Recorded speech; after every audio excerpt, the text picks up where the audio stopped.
What is going on, YouTube? Ride with Rashad here. We are back and we have a great install for you today. We're going to do the front shocks, the King shocks, finally to match the rear on the Raptor. So getting into it here. Sorry if you hear the dogs barking. They're really excited about this too, apparently. We've got the King shocks. They each come in their own box. These things are massive. And I don't think we realize how big these are until you get them shipped. I also have, which is very necessary if you have a frame cut bumper, Forged Off-Road actually sells these reservoir shock mounts. And what they do is they actually mount up under, I think it's the front body mount. And essentially it keeps you from having to weld something or make up your own bracket and mount your reservoir. So the reason this is important is because when you have a frame cut bumper, you can't put the reservoirs in the normal spot usually because they're actually hanging lower and it's just in a weird spot. It just does not look right, and it has more of a danger of getting smashed when you're going off-road. So without further ado, we're going to start to unbox these. Alright, so I think I may have opened this kind of upside down, but I just wanted to give you an idea what we're looking at here. These things are massive and I love it. So basically this is the remote reservoir. Okay, and the cool thing is you can see here some adjustments. Pretty straightforward, softer and firmer. And you know, obviously there's some adjustments with the collar too. This thing is beautiful, just like the rears. I mean, King makes beautiful stuff. I love the color, the anodized blue, and these things are way bigger in person. Even just the reservoir, it's way bigger when you actually look at it in person. But very nicely packaged for the most part, and they give you these mounts. But again, we're not going to use these because the location is just not ideal for what we're trying to do. And the fact that we have a pretty aggressive frame cut bumper. So we're going to use the Forged Off-Road mounts and see how that works. I'm not going to unbox the other one. You get the idea. But I'm looking forward to it being done because it's been pretty hot the last few days and the humidity is annoying. So we're going to try to get this done now that it's a little bit early still. All right, guys, so what I just did is I loosened the lug nuts just a little bit here. Just want to break them loose because they are torqued to like 150 foot-pounds of torque. So I always break them loose before I jack the wheels up in the air. And then we used our handy-dandy Pro Eagle and we jacked up the truck using jack stands. And now we're ready to pull the wheels off and start the disassembly process. Now, I know someone's going to say I'm using Harbor Freight recall jack stands, and I am, but obviously we're going to put the wheel and tire underneath the truck, underneath the frame, and I do have the jack as well under there, just as a precaution. I should be swapping these things out, though. This is kind of stupid. The thing is, with this truck, as long as the wheel's under it, I'm not going to be hurt. I'm not going to be under the truck for this install. I wouldn't be under it jacked up right now with these by any means, but most of the things I do to the truck, I don't need to jack it up because it's so high up anyway. So that being said, I know the comments are coming and that's cool. And here is the Pro Eagle. Wait, that's not a Pro Eagle. That's a Broke Eagle. Yep, this is the Badland jack from Harbor Freight, and I'll be honest, guys, it's been phenomenal. I really like it. Okay, guys, so we got the upper control arm unbolted here, and there's a million ways to do this, and especially if you watch Reels or TikTok, you're gonna get a million bad ways to do it. But the easiest way I find is you loosen, because obviously this nut is down here and this is in here, and unfortunately I didn't get it on camera because I was doing it, but you loosen the nut, not all the way, just enough, just to give yourself a little bit of a gap there, and then just some taps with a sledge right here Be careful though, because this is aluminum in my case. It's an aftermarket upper by Element. So you gotta be careful you don't mar anything.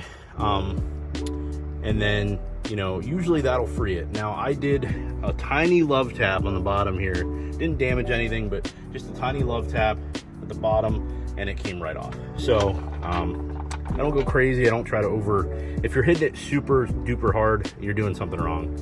So got that to break free.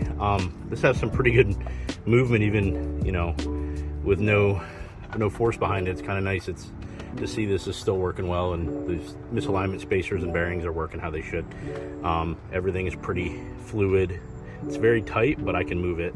I'm gonna also remove this cap here and clean underneath there. I always try to do that at least a couple, I don't know, I'd say every couple months.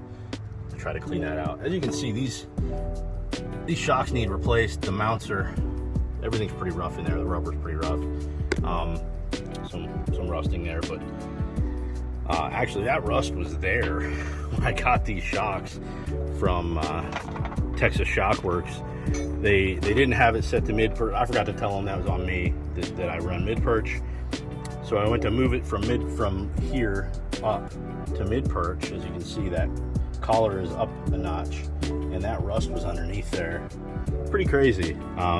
But I mean, I get it. They use shocks that have been rebuilt and sent to them, and they probably didn't even move the collar to see that rust there.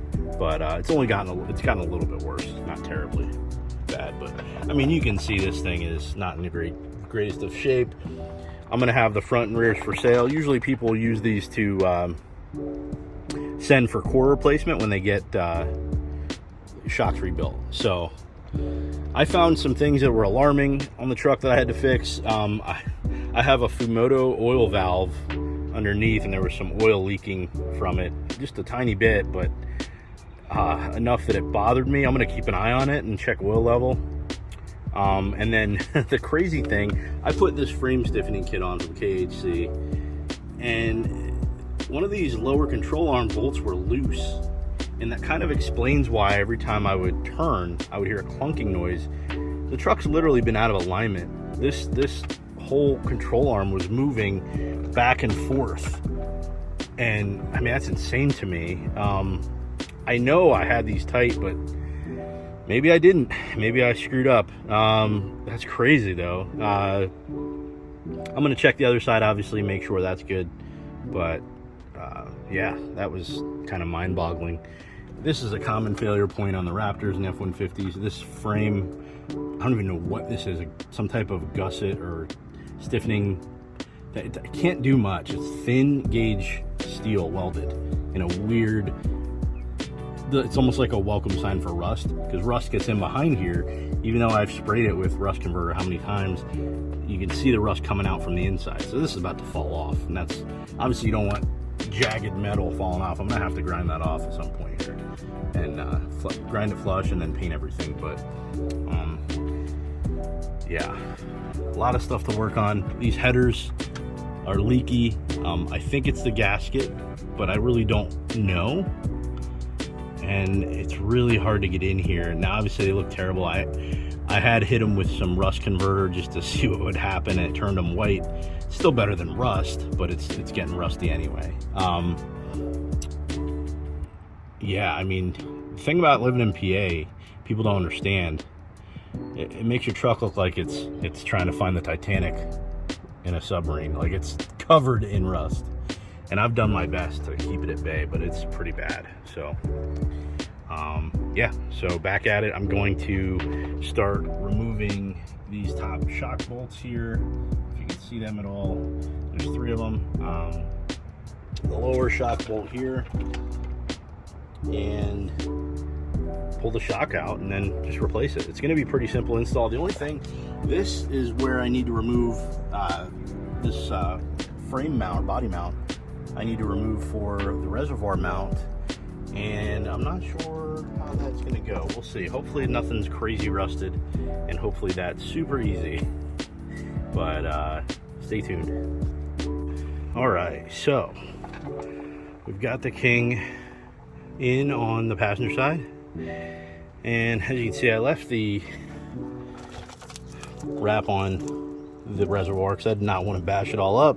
Didn't know what it was going to look like. But actually, this thing went in how shock should go in. It went in way easier. Actually, I still have to tighten the top bolts, but it went in way easier than probably because it went in way easier than stock. Probably because there are, how do I even say this? I guess they're misalignment spacers. Everything's allowed to move a little more in the process. So, you know, when you get everything up in there, even the top mount kind of swivels a little bit, and it just makes it so much easier. One cool thing about these forged off-road shock mounts, I did not have to touch this body mount at all. Is actually, they actually give you I'll show you on the other side, but they actually give you like a locking tab or a man, I'll have to Google what this is called, but there's a clip, basically, nut with a clip on it, and it kind of slides in there just perfect.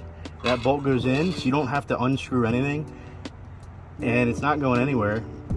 And then they give you these little rubber covered hose clamps to cover this reservoir. So I'm going to actually install that now, and I'll come back here when I'm done. Here we go. She's done on this side. That was fun. I learned, well, I should say I remembered some tricks and tips to get these off and on easily. Definitely, if you have sway bars, definitely remove that. But also, when you're putting the shock back in, put this in, because it won't let you. You'll have to remove the bottom then, and that's, on my truck, it's kind of a pain, just because these Moog end links are pretty awful to work with. But it's amazing. It just looks gorgeous, and I don't know if I'm going to keep them exactly where they're at as far as how far up they are. It just seemed like it wanted to, this hose kind of wanted to go here. It just wanted to be this length. But when I drop the truck back down, it may change. So I love these mounts. These mounts are so cool and so easy. They're nice finish. They're powder coated. I'm really happy with those. So here it is, guys. I'm gonna go move on to the other side. I don't know if I'll film much. It's just me today, and it is hot out here. I just want to get this done, but both sides are pretty much the same. And I'm also going to check that other side and see if that lower control arm bolt is loose. So wish me luck. All right, well, we are done mostly. As you can tell here, there's some zip ties. And the reason is the little clip that I was talking about earlier with the nut that holds this mount on stripped out by hand. So I think it was a little bit faulty. I'm gonna get a hold of Forged Off-Road, and hopefully they'll give me some replacement hardware. In the meantime, I've got some industrial strong zip ties on there. I mean, it really isn't going anywhere, but I put them on just in case. It was just a little bit loose and moving around. So that eliminated that problem. Everything else is good. The only thing we have to do is just throw the wheel back on and take it for a quick test ride. Obviously I'm going to need an alignment because I changed a bunch of stuff here, so that's definitely going to happen as soon as possible. But other than that, the job wasn't that bad. It's just the heat that made it terrible. Yeah, as you can tell, I'm covered right now. So hope you guys enjoyed this. Hope this turns out okay. And yeah, it's been a rough day. I can't wait to go get some water and relax. So I'm gonna sign out here. Again, not a terrible job. Other than that front mount there, I didn't even have to take the sway bar end link off on this side for some reason. Just the shock just came right out. So cool. Can't argue with something that's easy. So hope you guys enjoyed. Hope this helps somebody that is doing the install and it's putting on 3.0s. I realized in the second box that they did give instructions. Not that you really need them. It's pretty much a bolt-on mod, but just in case, if you open the right side box first, the left side box had instructions. So anyway, I hope you guys are having a great day, and I hope it's not as humid where you're at, because this is ridiculous. Coming at you.